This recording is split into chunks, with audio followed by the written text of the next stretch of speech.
जबकि आपके ही मोशन पर चर्चा तय है, वो बाहरी मोशन नहीं है। जो पहले मोशन आपने दिया हुआ है उस मोशन पर चर्चा तय है, लेकिन आपने कहा कि नहीं आधी रात को इस पर हमने दे दिया है मोशन और अब इसी पे चर्चा होगी तो बात सुनेंगे वरना हल्ला करेंगे।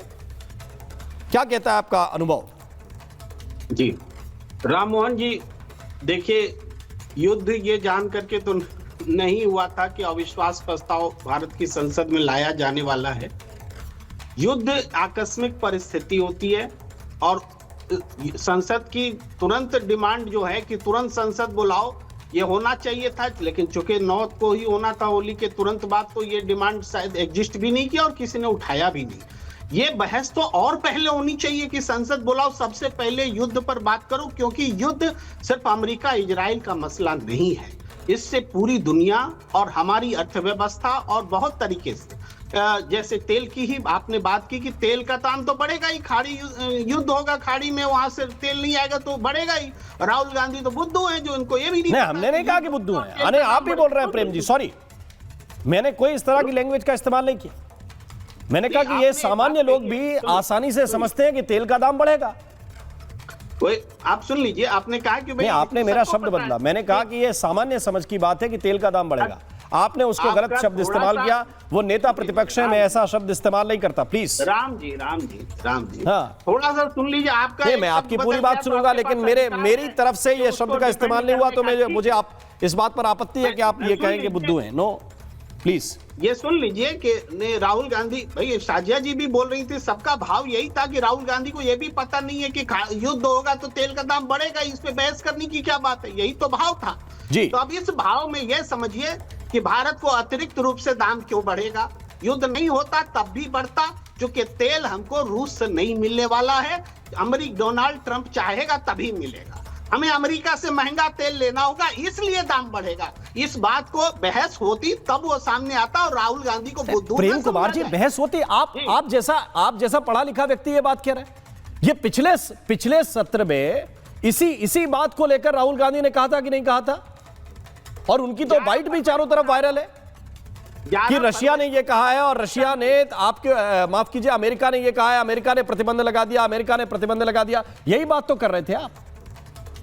इसके अलावा क्या नया कहने जा रहे हैं? जो कहा था 11 फरवरी को राहुल गांधी ने जो कहा था वो बात अक्षरशः सही साबित हुई कि हमारे फैसले भी डोनाल्ड ट्रंप लेगा और ले रहा है, तो आज बहस इस पर होनी चाहिए। बिल्कुल गलत है, नहीं बिल्कुल नहीं, मैं बोलना चाहूंगी इस पे जी, फिर से गलत बयानी हो रही है।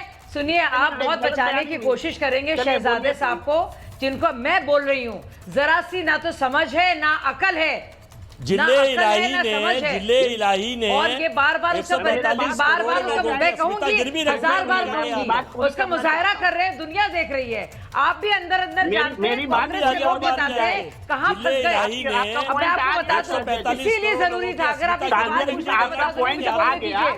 पिछले 12 वर्षों से निरंतर और जिले इलाही, अब मुझे मेरी बात बोलने दी जाए। आप भी जानते हैं ओके, शाजिया जी आपका पॉइंट आ गया, मेरी बात बोलने दी जाए। लोगों को बिठा के रखा है वहाँ पे, और आप बार बार कह रहे हैं राहुल, अगर आपको इतनी फिक्र थी तेल के मुद्दे पर तो आपने क्यों नहीं सवाल पूछा? आप क्यों वहाँ पे स्लोगनेरिंग कर रहे थे? आपने क्यों नहीं जयशंकर जी से सवाल पूछा? आप क्यों नहीं वहाँ पे डिसिप्लिन के साथ? आपका पॉइंट आ गया, आप थोड़ा ओके, प्रेम कुमार जी रिस्पॉन्ड कर रहे हैं, ठीक है शाजिया, पॉइंट आपका आ गया है, प्रेम कुमार रिस्पॉन्ड कर रहे हैं। आपका पॉइंट आ गया, आपका पॉइंट आ गया, बिल्कुल आप सही कह रही हैं, अपोजिशन को आवाज उठानी चाहिए, लेकिन स्लोगन लगाना भी 250 मिलियन बैरल से अधिक कच्चे तेल और पेट्रोलियम उत्पादों के भंडार हैं। ऐसे में कैसे बात करेंगे? शाजिया जी आश्वासन दिया है, कर रही है, डराइए धमकाइए नहीं लोगों को, ऐसा डिस्कस करेंगी तो कैसे बात करेंगे? तरफ से कोई मिस इन्फॉर्मेशन आप देंगे तो मैं कतई नहीं आपको ये काम करने दूंगी। ओके, प्रेम, इसके लिए राम मोहन शर्मा जी बैठे हुए हैं। जब ठीक है शाजिया, आपका पॉइंट आ गया, प्रेम कुमार रिस्पॉन्ड कर रहे हैं, फिर दीप्ति तनेजा जी के पास भी मुझे जाना है। ओके, मुझे बोलने ही नहीं दिया जा रहा, राम मोहन जी आपको बोलने दिया जा रहा, बोलिए। ऐसा भी नहीं है कि मैं बहुत समय नहीं लूंगा, देखिए क्या बात कर रहे हैं, बोलिए। जयशंकर जी ने जो भाषण दिया, अपोजिशन अकाउंटेबल बनाता है सरकार को। एक ये होता है कि हंगामा करके संसद को बाधित करके भी अकाउंटेबल बनाता है, वॉकआउट करके भी अकाउंटेबल बनाता है। और एस जयशंकर जी का पूरा बयान आया है और इतिहास में दर्ज रहेगा संसद की इस हिस्ट्री में, तो वो बयान आया है और उस बयान पर भी आगे चर्चा होगी कि भाई ईरान पर जो अटैक्स जो खाड़ी के देशों पर हुए उससे एस जयशंकर जी को बहुत चिंता है। लेकिन 165 बच्चियों को स्कूल में मार दिया गया, पूरी दुनिया और अमेरिका में विरोध हो रहा है, उसके लिए एक शब्द भी एस जयशंकर जी के पास नहीं थे। ये भी चिंता का सबब है। और ये युद्ध अमेरिका और इजराइल, यूरोप तक अमेरिका का साथ छोड़ चुका, बेल्जियम स्पेन तक रीढ़ की हड्डी दिखा रहे और हम दुम हिलाए हुए चल रहे हैं। अब समस्या आपकी ये है, अब आपकी समस्या ये है कि आप ना नए स्टैंड देखते हैं ना पुराने स्टैंड देखते हैं। ये ईरान की परमाणु फैसिलिटीज पर भारत का स्टैंड क्या है 2005-2006? किसी से छुपा हुआ है प्रेम कुमार? वो भी क्या अमेरिका के प्रेशर में हुआ था भारत का स्टैंड? वरना स्वायत्तता तो हर देश की है और हर देश परमाणु हथियार बनाए। 26 का क्या स्टैंड है ये बताइए। नहीं वो, अरे मुझे बताइए ना कि स्वायत्तता तो हर देश की, हर देश परमाणु हथियार बनाए। लेकिन 5-6 में चूंकि सरकार ये वाली नहीं थी, वो दूसरी सरकार थी, तो आपको लग रहा होगा कि नहीं वो वाला स्टैंड बिना अमेरिका के दबाव में था। ये कुछ बातें हमने सारे दबाव झेले हैं। अटल बिहारी वाजपेयी के समय हमने सैंक्शंस झेले हैं। हमने फिर भी अपनी संप्रभुता का सम्मान किया। दीप्ति तनेजा जी, क्या संप्रभुता का सम्मान भारत में नहीं हो रहा है? और जिस विषय को इंगित करना चाहते हैं विपक्ष के लोग, बार बार उसी पर जाना चाहते हैं, क्योंकि उन्हें बाहर जाके पोस्टर पॉलिटिक्स करनी थी, तो वो कैसे मिलता है अगर अविश्वास पर चर्चा करते हैं। लेकिन दीप्ति तनेजा जी, क्या स्वायत्तता का संरक्षण भारत में नहीं हो पा रहा है? दीप्ति तनेजा।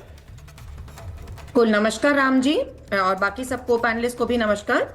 अजय वर्मा जी ने बिल्कुल सही तरीके से बोला कि पक्ष और विपक्ष की अपनी एक रणनीति होती है।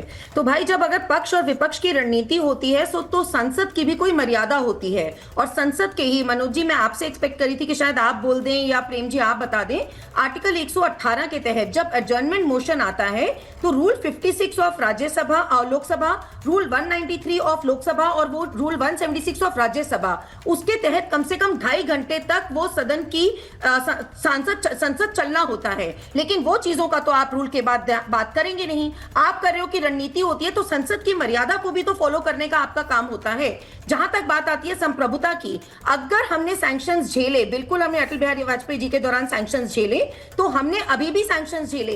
ये आप कह रहे हो संप्रभुता नहीं है, ये केपलर का डेटा है, मेरा डेटा नहीं है, भारत का डेटा नहीं है, ये केपलर वर्ल्ड का डेटा है कि फरवरी में भी 2026 फरवरी में भी सबसे ज्यादा हमने ऑयल इंपोर्ट किया है रशिया से। तो कोई कुछ भी कहता है कि रशिया से तेल नहीं लेंगे, यहां से नहीं लेंगे, वहां से नहीं लेंगे, हमने अभी भी सबसे ज्यादा तेल रशिया से लिया है, तकरीबन 1.16 मिलियन बैरल्स पर डे। उसके हिसाब से हमने वहां से तेल का इंपोर्ट किया है, जो चीज आप लोग जिक्र नहीं करोगे। बात हो रही है, आपने मनोज जी ये कह दिया कि ये भारत के उसमें था, जब IRS देना जहां पे डूबा वो भारत का क्षेत्र था। UN क्लॉज के बारे में आप बिल्कुल भूल गए।